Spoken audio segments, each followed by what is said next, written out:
at the Arctic Summit in London with Rune Hansen, head of Statoil's Arctic unit. Rune, thank you so much for joining us. Ukraine, of course, and Russia, big news. I just want to start off by asking, how much does an event like this encourage countries, governments to look at frontier areas like the Arctic? Let me say that the demand for energy in the world is growing. And if we want to meet this growing demand, we need to be in the Arctic also, because we need the resources in the Arctic. So that is quite important for us as a company to be in this region also. Now, you mentioned this region is not homogeneous. Just tell us very quickly what kind of different parts of the Arctic are there? Yeah, it's quite important for us to split the Arctic into regions, because the Arctic is not only the Arctic. And we'd like to split it up into 3 categories. The first one is the workable, the second one is the stretch, and then the extreme. And our focus is very much on the workable Arctic. That means the Barents Sea, the Norwegian Barents Sea and East Coast Canada, because we see that as most commercial viable, this commercial Arctic. At the same time, just coming back to Ukraine and Russia again, many companies, including your peers, have seen share prices, becoming quite volatile. Statoil shares jumped, of course.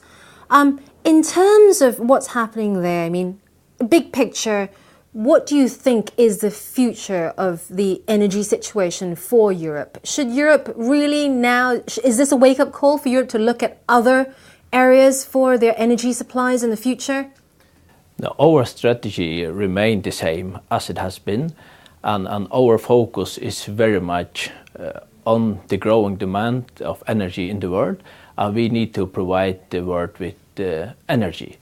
So we have been in the Arctic for more than 30 years now, and we are quite active in the workable Arctic, which we say, in the Norwegian Barents, and we have been drilling a lot of wells there, and we stay firm there and are going to focus even more.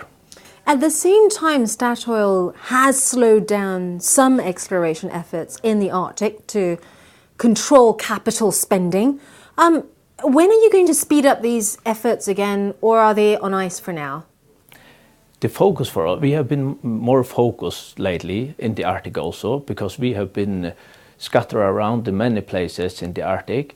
But it's quite clear that with our experiences and our new focus, we are going to focus more and more on the workable Arctic, because we have no rush and we need to take this step-by-step approach to the Arctic also.